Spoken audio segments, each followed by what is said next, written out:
Right now, at this very moment, the United States Supreme Court has a case on their desk that could permanently end assault weapon bans across America, not just in one state, not just for one type of firearm. We're talking about every single ban from California to New York, from Maryland to Illinois. The justices are conferencing on it. Decisions are being made behind closed doors, and the implications are absolutely massive. The case is Viramontes versus Cook County, and it represents the most significant Second Amendment decision since Bruin in 2022. What happens in the next few weeks could reshape American gun laws for generations. Whether you're a gun owner or not, whether you support gun rights or gun control, what I'm about to show you affects every American.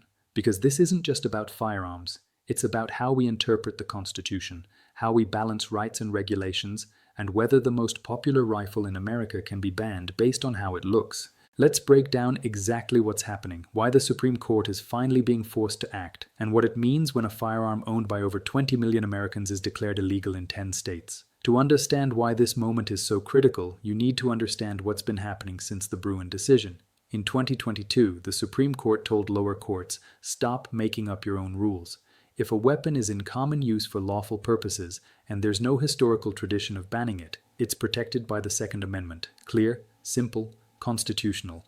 But here's what actually happened. Total rebellion. Circuit courts across the country looked at that ruling and essentially said, we don't care what Justice Thomas wrote, we're keeping these bans in place anyway. The Fourth Circuit, the Seventh Circuit, the First Circuit, the Second Circuit, all of them upheld assault weapon bans using reasoning that directly contradicts Bruin. And their logic? Get this. They argued that AR-15s are too similar to military weapons to be protected.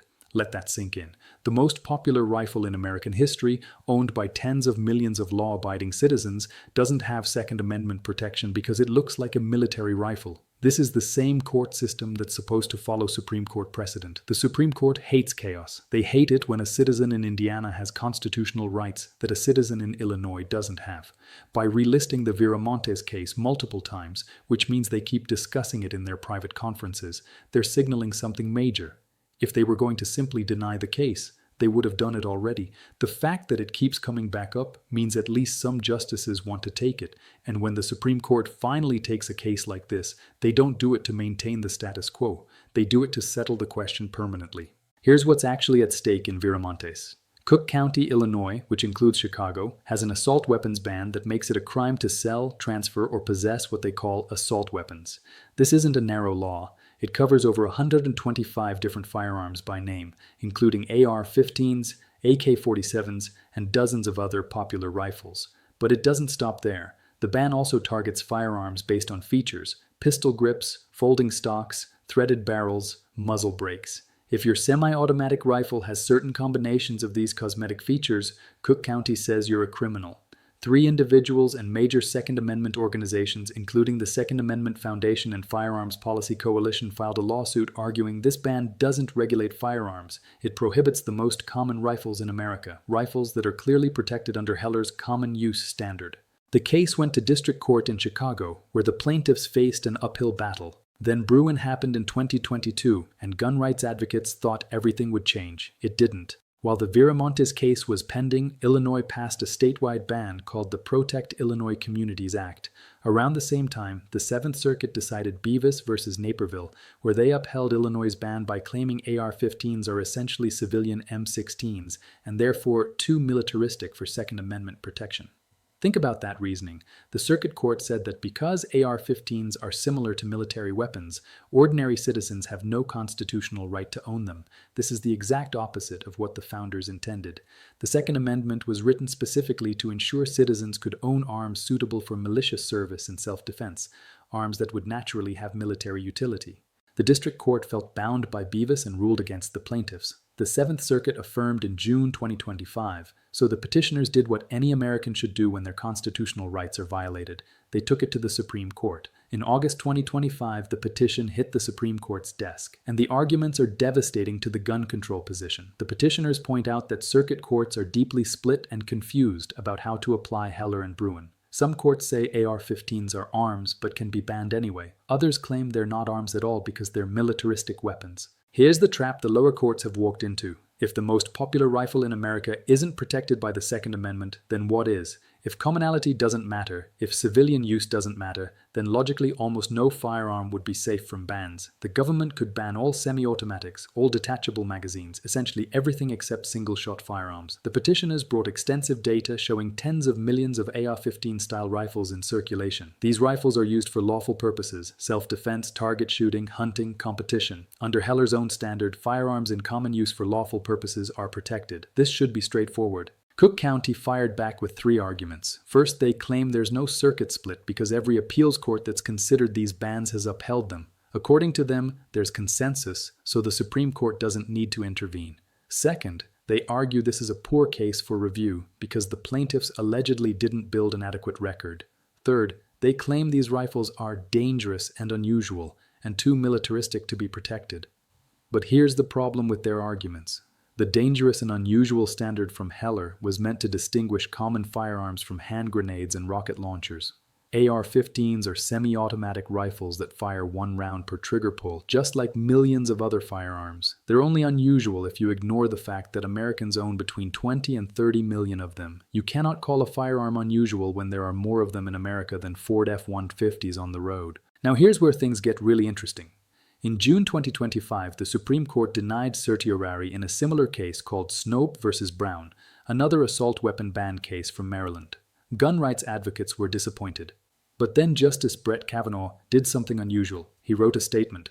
Kavanaugh noted that AR-15s are owned by 20 to 30 million Americans and are legal in 41 states. He acknowledged that lower courts have conflicting approaches to these bans after Bruin. And then he said something that sent shockwaves through the legal community. He suggested the Supreme Court would need to address this issue in the next term or two. That wasn't legally binding, but it was a clear signal. Kavanaugh was saying, we see this problem, we know it's important, and we're going to deal with it soon. The petitioners in Viramontes are now arguing their case is the perfect vehicle for the court to make good on that promise. And based on the multiple relistings, it appears at least some justices agree. You might be thinking, I've heard this before, courts might do something, but nothing ever changes. This time is genuinely different, and here's why. We have a 6-3 originalist majority that is demonstrably tired of being ignored. Justice Clarence Thomas didn't write the Bruin decision just to watch New York and Illinois spit on it. The conservative wing of the court, Thomas, Alito, Gorsuch, has shown they're willing to grant certiorari in gun cases. They noted they would have granted cert in Snope. Kavanaugh's statement shows he's interested. The question is whether Chief Justice Roberts and Justice Barrett will join them. It only takes 4 votes to grant certiorari, but it takes 5 to win on the merits. That's why the composition matters. But look at the evidence. The court keeps relisting this case. They're discussing it repeatedly in conference. They're not just dismissing it. Something is happening behind those closed doors. And consider the broader context. The circuit split isn't just a split anymore, it's a chasm. You have courts saying the Second Amendment doesn't apply to military-style weapons while other jurisdictions protect these exact firearms. A citizen in Texas has rights that a citizen in Maryland doesn't. That's not how constitutional rights work. The Supreme Court's entire job is to resolve these conflicts and clarify constitutional questions of national importance. If they don't act now, the Second Amendment effectively becomes a second-class right that exists in some states but not others. That's constitutionally intolerable. Behind all these legal arguments are real people whose lives are affected. There are millions of Americans who own AR-15-style rifles for lawful purposes. Many are veterans familiar with similar platforms from military service who feel comfortable using them for home defense. Others are sport shooters who appreciate the accuracy and modularity. Many are new gun owners, including women and minorities, who've chosen these firearms because they're easy to use, have manageable recoil, and are effective for self-defense. These aren't criminals. These aren't people with violent intentions. They're law-abiding citizens exercising what they believe is a fundamental constitutional right. And in states with assault weapon bans, these people are told they must surrender their property, render it inoperable, or leave. Their choices are, give up your firearms, become a criminal, or move. That's not how constitutional rights are supposed to work. On the other side are people affected by gun violence, including mass shootings involving semi-automatic rifles. These individuals and families understandably want action to prevent future tragedies. They support these bans because they believe they'll make communities safer. This is the tension at the heart of this case. How do we balance individual rights with community safety? According to the Constitution, rights cannot be restricted without proper justification rooted in historical tradition, not modern policy preferences or emotional reactions to tragic events. If the Supreme Court takes this case, here's what they'd have to decide. First, are AR-15s and similar semi-automatic rifles arms protected by the Second Amendment? Based on Heller's holding that the amendment protects arms in common use for lawful purposes, this should be straightforward. Tens of millions of Americans own these rifles for self-defense, hunting, and sport. They're clearly in common use. Second, the court would apply Bruin's historical analysis. Is there a tradition of banning commonly owned firearms based on cosmetic features like pistol grips or folding stocks? The answer is clearly no. Feature-based bans are a modern invention with no historical analog. When the Second Amendment was adopted, there were no laws banning firearms because they looked scary or had certain accessories. Third, the court would need to address the dangerous and unusual standard from Heller. Can a firearm be so dangerous it falls outside constitutional protection, even if it's in common use? The petitioners would argue that semi-automatic rifles are no more dangerous than other firearms, and their widespread ownership proves they're not unusual. The data supports this. AR-15s are used in less than 2% of all firearm-related crimes, yet they're the #1 choice for home defense among owners. If the court follows its own precedents in Heller and Bruin, the logical conclusion is striking down these bans. But predicting the court is never certain. Much depends on how Chief Justice Roberts and Justice Barrett view this specific issue. The conservative majority gives gun rights advocates hope, but judicial restraint and concerns about disrupting state policy could factor in. Let's be absolutely clear about what's at stake. This isn't just about Cook County. This isn't just about the 10 states with assault weapon bans. If the Supreme Court rules that AR-15s and similar rifles are constitutionally protected, it effectively ends these bans nationwide. States and localities couldn't ban America's most popular rifle based on cosmetic features or alleged similarity to military firearms. The implications go even further. If the court establishes that common use means what it says, that firearms owned by millions for lawful purposes cannot be banned, it sets a precedent that protects not just AR-15s, but potentially magazine capacity limits, ammunition restrictions, and other feature-based regulations. Think about what this means for the industry. For years, manufacturers have built compliant rifles with fixed magazines, unusual grips, and no flash suppressors to satisfy state laws. The moment the court rules that firearm appearance has no bearing on constitutionality, those compliance features become obsolete. If the internal mechanism is legal, the external furniture is irrelevant. On the other hand, if the court declines to hear the case or rules against the petitioners, it gives a green light to states nationwide to implement similar bans.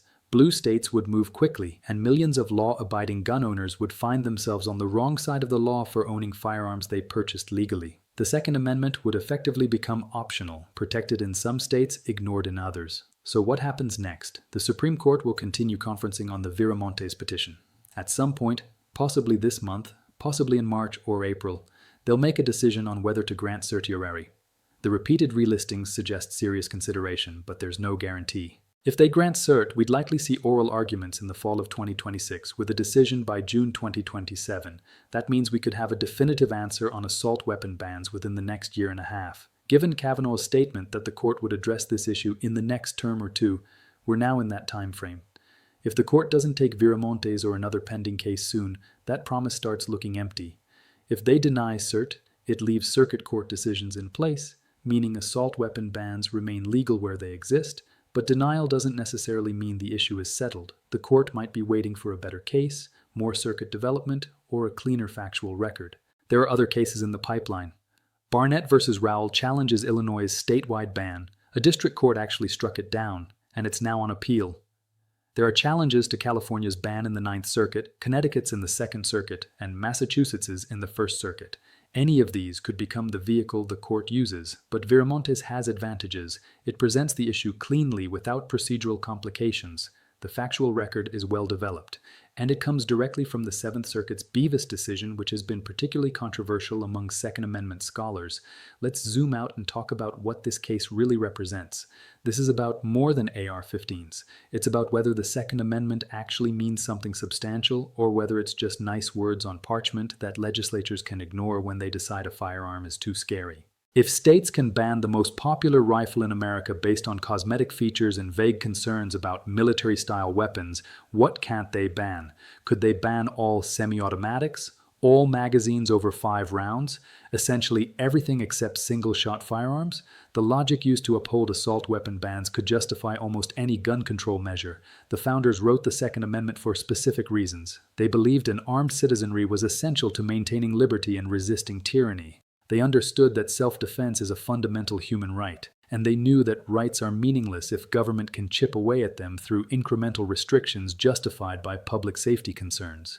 Whatever you think about gun policy, we should all agree that constitutional rights deserve serious protection. If we don't like what the Second Amendment says, we should amend it through Article 5, not twist its meaning beyond recognition through creative judicial interpretations that ignore clear text and historical understanding. The lower courts have created a situation where arms doesn't include the most commonly owned rifle for self-defense, where common use doesn't matter if the gun looks scary, and where shall not be infringed apparently means may be heavily restricted based on policy preferences. That's not constitutional interpretation. That's constitutional evasion. We can't ignore the political dimension. Gun rights have become intensely politicized, with Republicans generally supporting expansive Second Amendment rights and Democrats generally supporting stronger regulations. This polarization has infected the judiciary. The circuit splits on assault weapon bans largely reflect political geography. The First, Second, Fourth, and Seventh Circuits, which have upheld bans, are in blue states or have majorities of Democrat-appointed judges. More conservative circuits haven't had to rule on these bans because they don't exist in their jurisdictions. The Supreme Court's conservative majority gives gun rights advocates hope for an expansive view of Second Amendment protections. But conservatives also favor judicial restraint and deference to democratic decision-making. It's not predetermined either way. This political dynamic means that whatever the court decides will be controversial. If they strike down the bans, they'll be accused of judicial activism and putting guns over safety. If they uphold the bans or decline to hear the case, they'll be accused of abandoning constitutional rights and letting lower courts run wild. But the Supreme Court's job isn't to be popular. It's to interpret the Constitution faithfully, regardless of political pressure or public opinion polls. The question is whether they'll have the courage to do that job. So here we are. The Supreme Court is deciding whether to take up a case that could settle the assault weapon ban question permanently. The justices are conferencing. Decisions are being made behind closed doors about whether this is the right case, the right time, and whether they can get 5 votes for a clear ruling. For millions of American gun owners, this is a moment of both hope and anxiety. Hope that the court will finally vindicate their rights and strike down these bans. Anxiety that the court might decline to act or rule against them. For gun control advocates, this is a moment of concern that decades of policy progress could be reversed by a conservative court more sympathetic to gun rights arguments. And for all Americans, this represents fundamental questions about constitutional rights, democratic governance, and the proper balance between individual liberty and community safety. This is history in the making. The decisions made in the coming weeks and months could reshape American gun laws for generations. The principles at stake, how we interpret the Constitution, how we balance rights and regulations, how we make decisions about public safety, affect everyone, regardless of where you stand on guns. We're watching this case closely. If the court grants cert, we'll break down the legal arguments and what to expect at oral argument. If they deny cert, we'll analyze what that means for Second Amendment litigation going forward. One thing is certain, the status quo is unsustainable. You can't have a constitutional right that exists in some states but not others. You can't have circuit courts openly defying Supreme Court precedent. Something has to give, and the Supreme Court knows it. The question isn't whether they'll eventually address this issue. Justice Kavanaugh already told us they will. The question is when and in which case. Viramontes might be that case. Or it might be one of the others in the pipeline. But the reckoning is coming. Stay informed, pay attention, and remember that our rights are only as strong as our willingness to defend them through every legal avenue available. This is one of those moments where the future is being written, and we all have a stake in how the story ends.